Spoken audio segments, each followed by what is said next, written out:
Welcome back to my channel. My name is Nairi, also known as Wedding Fashion Expert. This week we are talking about which wedding dress neckline is best for you.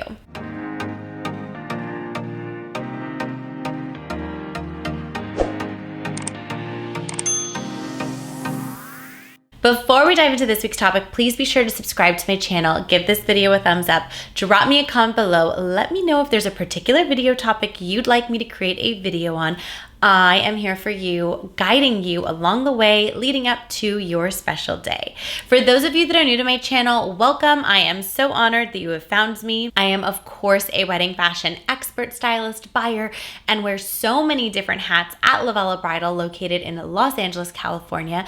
For daily content, be sure to follow us on Instagram at Lavella Bridal, at Lavella Plus, and at Wedding Fashion Expert. Don't forget to hit the follow button on TikTok at Lavella Bridal and at Wedding Fashion Expert as well. Oftentimes, brides coming in are so nervous about what shape is gonna look best on their body, which I talk about next week, so be sure to tune in, and what is the best neckline for them. So I wanted to create a video on necklines today, and next week will be silhouettes if you should be in a fitted dress or a ball gown and what I recommend there. For now, let's dive into different necklines. When it comes to necklines, you can have the same dress and wear different necklines throughout the day. So for example, you could do ceremony with a long sleeve that's detachable, right? So it's a completely different component. It's not attached to the dress. You'd be able to move your arms freely without anything restricting, because when dresses are very structured and something like what I'm wearing right now, a long sleeve,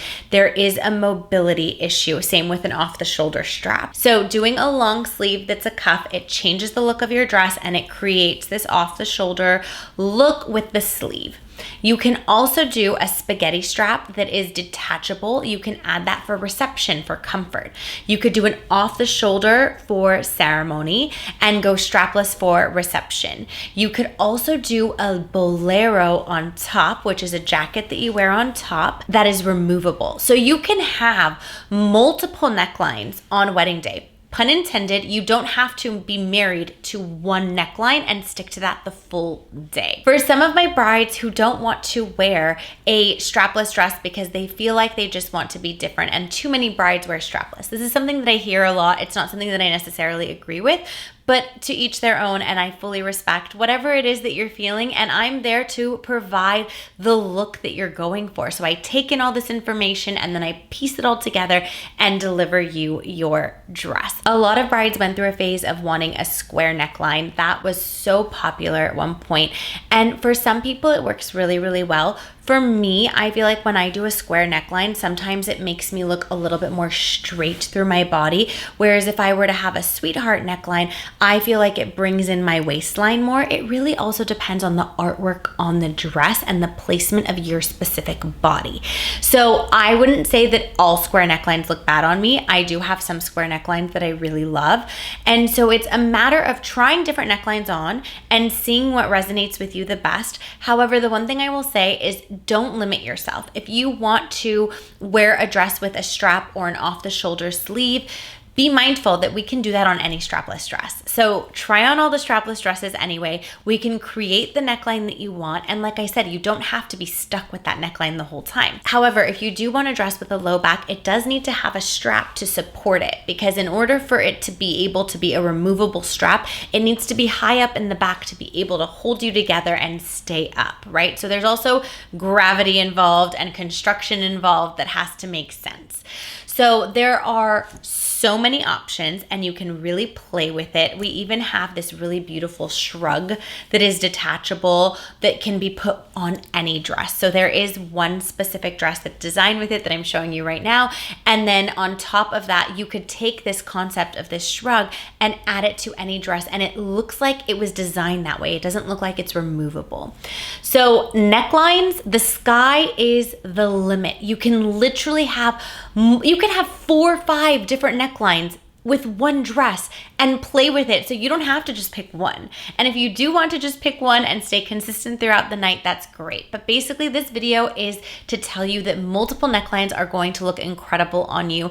Try them on, be open to just the strapless dress, build from there and play and explore explore and see what resonates, and you can have multiple. You don't have to stick to just one. It's so fun, it's so playful, and it really surprises people. We even had a bride who did a detachable halter neckline.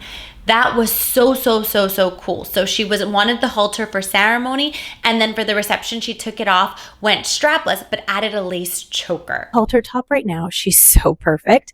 I'm going to take this halter off and show you what this dress looks like strapless.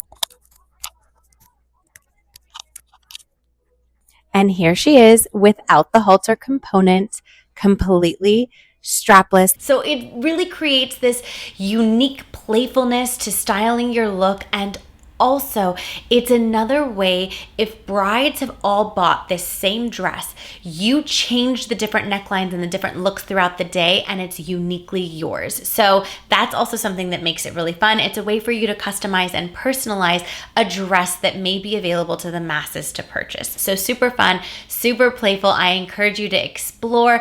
The one thing I will say though is, don't explore this with every single dress. Find a dress that you love and then play with the necklines. If you're going to play with necklines on every single dress, you're going to take time away from seeing as many dresses as you possibly can throughout your appointment. My suggestion would be if you're thinking of wearing an off the shoulder, a lot of brides love to wear an off the shoulder because it hides their arms a bit. Most of my brides are self-conscious about their arms, their tummy, and back fat, which it's not back fat. I have a full video on that, and I will link that for you below to watch. But the off the shoulder does a great job of kind of masking and breaking up your arms so that you aren't staring at it and fixated on it. I find that very important for my bride. So if you're interested in off the shoulder, usually what I'll do for my brides is I'll grab a tulle rouged, like gathered off shoulder strap that I put with every single dress so they can visualize what that looks like. But once we land on the dress, then I go all out and say, okay, these are all the off the shoulders I would do with this dress.